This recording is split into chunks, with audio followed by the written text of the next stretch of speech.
Hello, hello, all the phenomenal queens out there. Hello. You just gotta love it when you start a Facebook Live and your doorbell rings. So basically, I'm ignoring the doorbell because I have my phenomenal ladies here, all of my phenomenal queens. Happy Monday. How are you doing? Now, I am going to give just a couple of moments for everybody to hop on and drop me a one if you can definitely hear me. I want to be sure that everybody can hear me this morning. I'm Tawana Carter, career and transition coach. Just say career transition coach, right?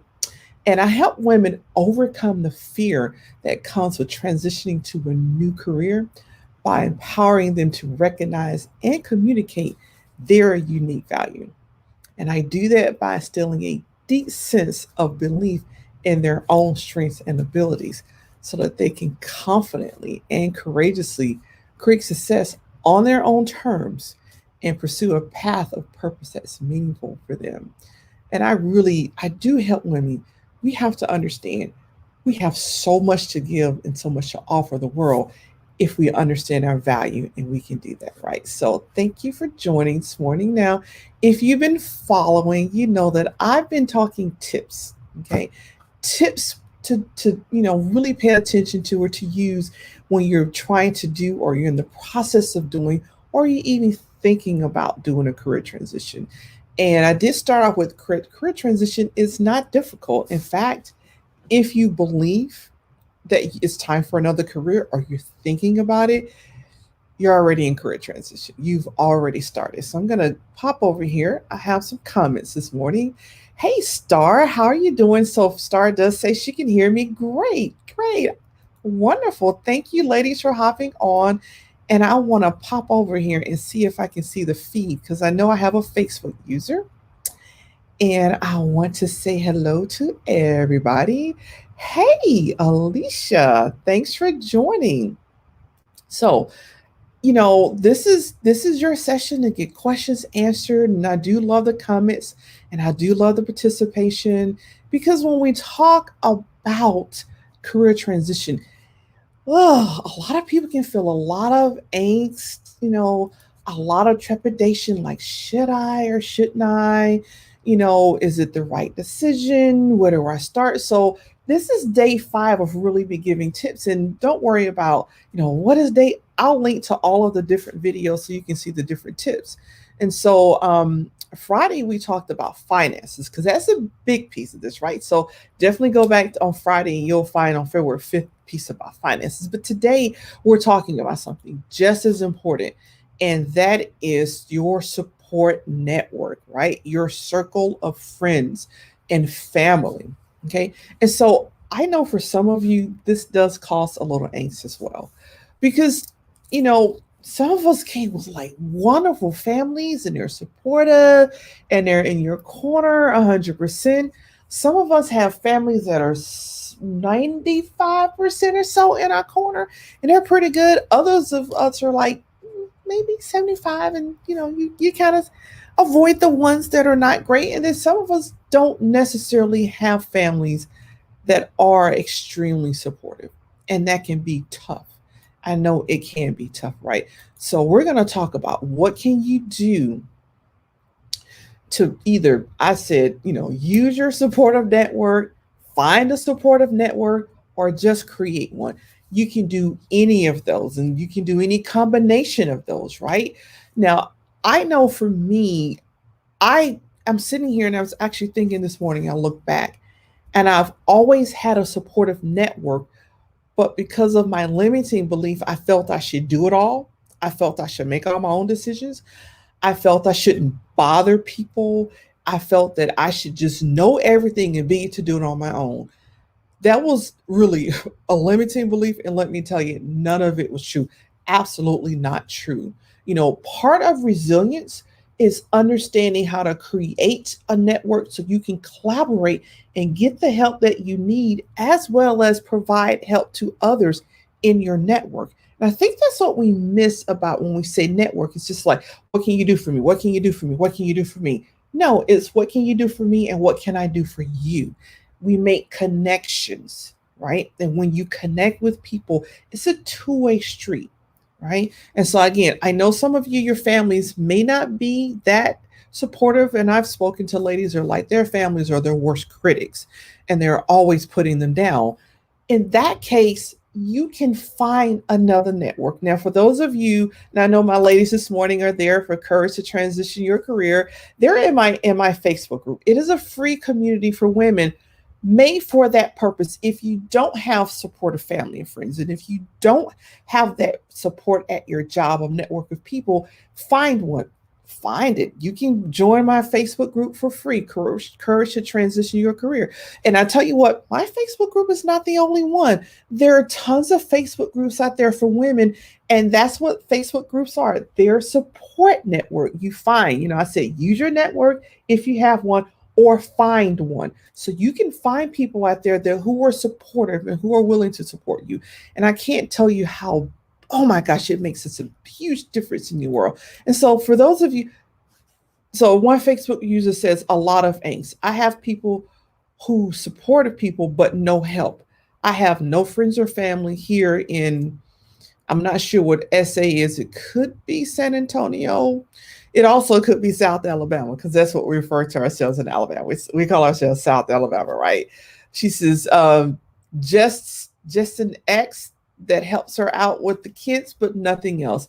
Yes, and another user says, I felt that exact same way. Just a lot of angst around not having a supportive network. So let me tell you what I found, and I was sitting here really thinking about this morning. I've always, so Alicia says it's San Antonio. I found out this morning that I've always had a supportive network. I didn't recognize it as such. Now, supportive network may be one person. Sometimes it's that one person that you need. I remember when I was graduating college and I was all excited to get my BS degree, which is, for me, was a phenomenal feat. First of my parents' kids to go to college. And at the time, my mom nor my dad had any college. So it was a huge feat. And I was getting ready to get commissioned as a second lieutenant in the Army, first person in the family to have an ROTC scholarship. I was excited about that. And I remember I was at the ROTC building, and Major Clark said to me, he looked at me, he said, Tara is getting her master's degree. Why aren't you doing the same thing? Why aren't you just as smart? You're just as smart. Why aren't you doing that? And in my mind, I was like, I'm not smart like that, girl. I can't do that. And then there was also this sense of shame. I didn't know how. I didn't know how to apply for a master's degree. I didn't know the first place to start. And because I was ashamed, feeling like I should just know all the stuff already, the door was open. Here was a supportive network right there, standing in front of me. I didn't even ask questions. I was too embarrassed or too ashamed to reach out and say, I don't know how to do that. I have no idea. I think I'm lucky just to get the bachelor's degree. How in the world am I going to get a master's degree? And then there was a limiting belief that master's degrees are just for smart people. They're not for people like me. So those limiting beliefs of thinking I had to know it all, I had to just look within myself and only find it myself, those are limiting beliefs that followed me for about 20-something years, until I finally realized that a support network can be one person. It doesn't have to be 50. While we would love it to be all of our family and friends and all of our, all of them, family and friends supporting us, it's not. Sometimes it's that one person standing there in front of you, but you got to let go of your limiting beliefs to reach out and ask. Because I'm sitting here literally thinking about this morning before I came on, had I just asked him, or had I said, I'm not getting a master's degree because I don't know how to sign up. I don't even know where to find a program. I don't even know what I would get a master's degree in. Can you help me? That's it. That's simple, right? Now, I went through the school of hard knocks and learns, right? And I don't regret, because it got me to this space. Some 17, 18 years later, I did get a master's degree, but sometimes you can imagine what would have happened had I gotten that up front, someone else paying for it, right? So it is, again, with a support network, you don't need to know everything. You also don't have to let everybody into your business too, because some of us have that. I know that was a limited belief of mine. I don't want people all over my grill, like knowing everything about me. That was a limiting belief. You don't have to share that. You can just say, for getting a master's degree, I don't know how to do that. Can you support me in that? Right. And so, what am I getting in here? For some of you who feel like your family and friends are not supportive and you want to, switch careers, do a career pivot. I don't know anybody over there. You probably do. You probably do. And actually, to that end, in my Facebook group, I have a question in there about telling us your career story. That's just several fold. I want you ladies to come into that group and find that post. Tell us your career story. Because if you are a program analyst like me and you want to transition to nursing, we have nurses in the group. So you think that would be a supportive network for you to transition to nursing? Absolutely. Or if you are a nurse and you want to transition to become a program analyst, there are several of us in the group, I am sure. That's a support network. Reach out to that person. So ladies in my group, if you're not in the group, I'll drop a link so you can join. But ladies in my group, do go to that story. Share with us your career story, where you are now, how you got there, and where you want to go. Right? Because I tell you, I have a couple of clients already that I coach that want to be coaches. Well, lots of coaches in my group, and certainly I'm a coach too. That's a supportive network. That's where you go and find a supportive network. And in some cases, you create it. I did. I created my book, my Facebook group, Courage to Transition Your Career. That's a support group that I created. I created that, not just for me, but for any lady that wants to join. So again, you can use whatever support group you have, family or friends. You can find one, join a Facebook group, join a LinkedIn group, start reaching out and connecting, or you can create one like I did. I created a support group, right? So I want to pop over just for a moment to see what my ladies in the group are saying, because I know that some of you are out there. So let's see. Let me go to, so Priscilla Allen says true. Yes. I think Alicia's laughing at my essay, meaning South Alabama. Yes, we say South Alabama. Sometimes we say Lower LA for Lower Alabama too. So yeah, we're creative like that in Alabama.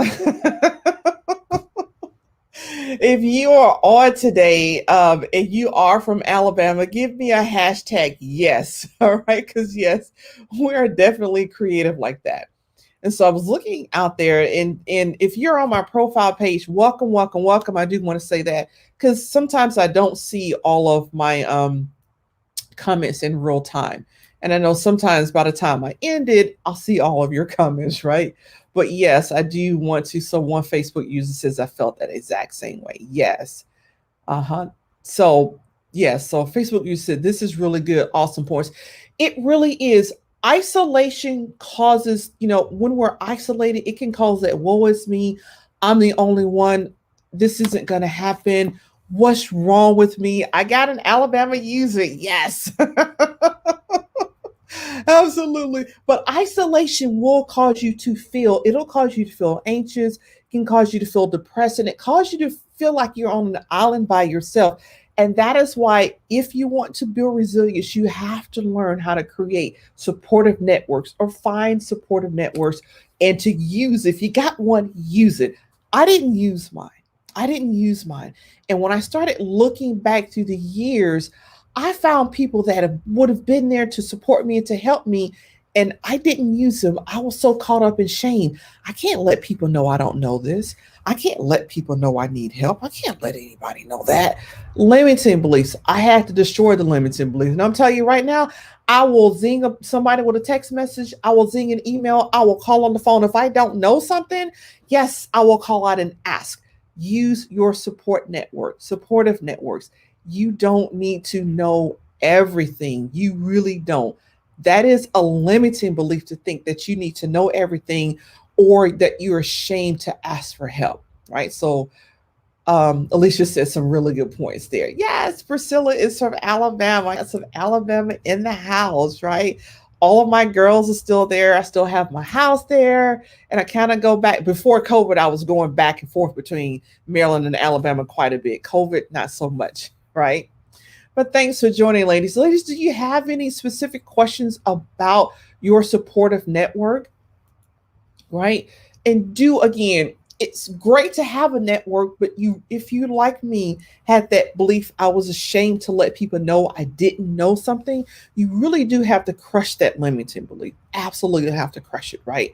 Because it's great to have a support network, but you need to use it. Right? And you cannot be afraid to ask for help. You don't know everything. People call you up for help. So, call them up for help as well, but know who you can ask help of.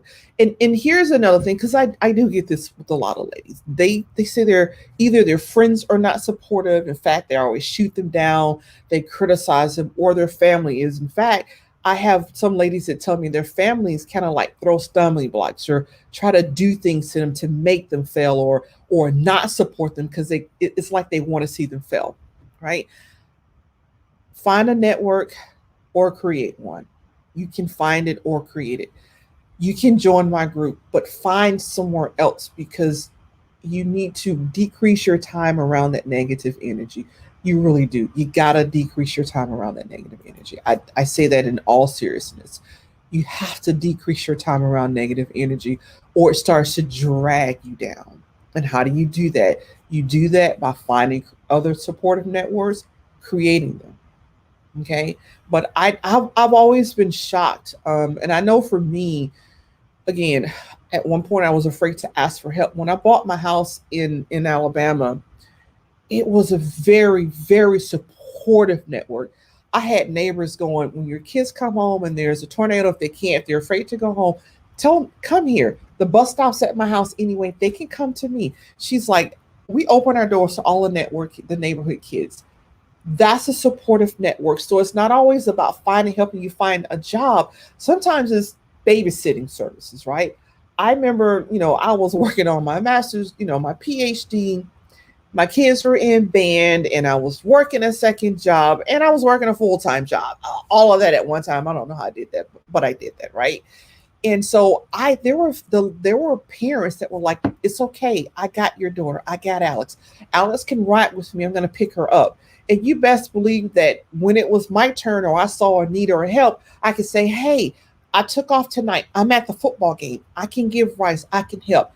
Two-way street. A supportive network is two-way street. But again, it starts with not being afraid to ask for help. And I know that when I finished my PhD, in acknowledgments, I acknowledged my village because it takes a village. And I had to acknowledge my village.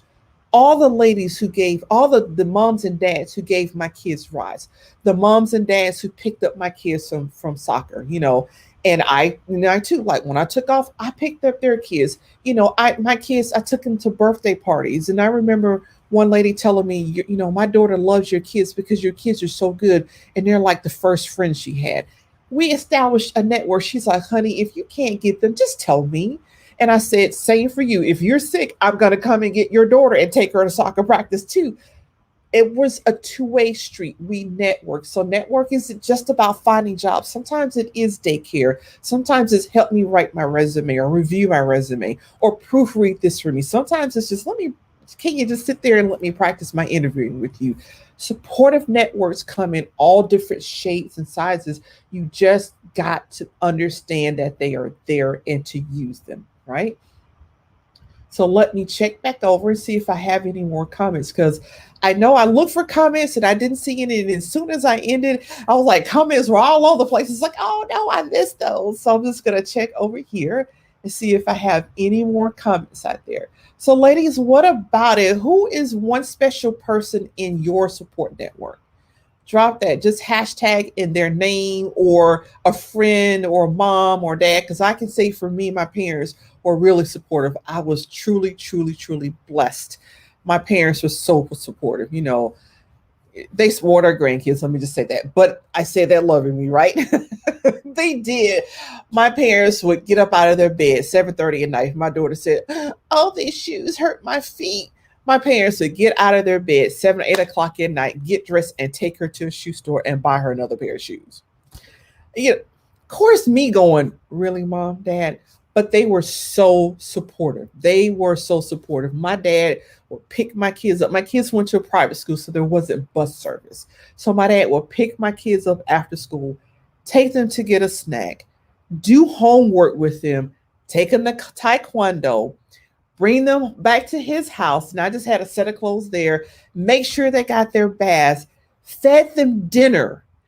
They were in their PJs. So when I came home, all I had to do was check homework because he was like, checking homework is yours. I'll help them do it, but you need to check it. Supportive, right? But if you don't have that support, like I said, there were people in my neighborhood and my neighbors was like, anything you need, because my daughter would leave her key in the house or lose it. And my neighbors was like, don't worry, she can come over here. I got her. Don't worry about it. The bus was there one day, and I tried to be there as much as I could for my kids. And so I didn't make it home in time for my daughter to get home, and I was behind the bus in my car. And so my daughter got off the bus. She saw my car. It's like, hey, I got another errand to run. You want to come? So she gets in my car. And so I get this frantic call. Priscilla says her mom is a support person. Outstanding. Congratulations on that. So I get this frantic call from my daughter's school, and the bus driver had called her almost in tears. Amber gets off the bus, and I watch her, which I didn't know. Support networks. The bus driver said, I watch her go to the house, and I make sure she goes in and she closes the door before I drive off. I'm getting emotional again, just even thinking about this, because I didn't know. At the time, I did not know. And so the bus driver called, and she was frantic. She said, Amber did not go to the house. Amber got in the car with somebody else, and oh my God, I don't know who it is. And so the bus driver again was just frantic. I'm sorry, I'm just emotionally even thinking about it, because there are people in your life that support you and you don't even know it, right? I'm sorry. So I told her principal, I said, hey, it's okay. I got her. She's in the car with me. And she had given, the bus driver said, it's a maroon Tahoe. It's this person. I couldn't see who was driving it, but Amber got in that car and she wasn't supposed to. And I said, it's okay. It's me. I was there. I didn't make it home in time for her, but she got in the car with me. That's an example of you have support people in your network and you have no idea that they are there supporting you, right? And that's one of the reasons why I acknowledge people. I couldn't put a name to everybody for my PhD, but I acknowledge, because I had so many people in my village that were rooting for me. And I didn't know. Some I knew and many I didn't know. But I'm telling you, you probably have the same thing. So as you're there looking for your job and it feels like you don't have anybody, no, they may not be able to give you job leads, but they can support you with your kids. They can be there to give you a pat on the back or a good hug you needed, or encouragement, or help you whatever kind of way they do with their kids, right? You just really have to take the time to look and open your eyes. And like me, I had to get out of the shame of, I need help and I'm a single parent and it's embarrassing and I should do this by myself because I didn't pick the wrong mate to be the father. And so I should do this on my own. All limiting beliefs that I had to get rid of and ask for help, because people wanted to help. And even when I was so caught up in my limiting beliefs and I went back, I found that there were people in my corner. I just didn't let them help, right? And it's the limiting beliefs. So if you got limiting beliefs, do resolve those. And I've got if you're in my group, go to my I did a free 3-day workshop, why your mindset is a barrier to your salary, getting a higher salary. On that day, I actually have an ebook for getting rid of limiting beliefs. Ladies, do check that out if you have these limiting beliefs, because you do need to resolve them in order to use your support network to the fullest, right? And those of you out there, I will drop my let me go ahead and I'll drop the link so that you can join my my free Facebook group for women. I've got that link out there. Join it now and you can catch that replay as well, and get that ebook of how to resolve limiting beliefs, because they prevent you, limiting beliefs prevent you from being happy, right? It prevents you from getting to a place where you can be happy or as being happy as you should. And you can actually resolve limiting beliefs, because I know I had to, with that being a single parent and not asking for help and thinking I needed to know everything. Those are all limiting beliefs that you can resolve. You can get that ebook, you can actually resolve it. Okay, so ladies, that's my phenomenal queens out there. I should call it PQs for short. That's my name now. It's just, I know that you're all phenomenal queens. What you can see it yet, I can just see it for you, right? You are a phenomenal queen. Use your networks out there. You don't have to know it all, and you don't have to be ashamed to ask for work. And again, if you don't have a supportive network to use, find one. You got one, join my Facebook group. And there are lots of other Facebook groups out there that you can join, or you can simply do what I do, and I created one. All right. Those are my tips for you today, ladies. Thank you so much for joining. All of you who joined live today, thank you, thank you, thank you. I'm so appreciative of that. And for those of you that catch the replay, do drop hashtag replay. And I am also appreciative for you each and every time for catching me on the replay. All right, ladies, take care. Have a great rest of the week. Bye bye.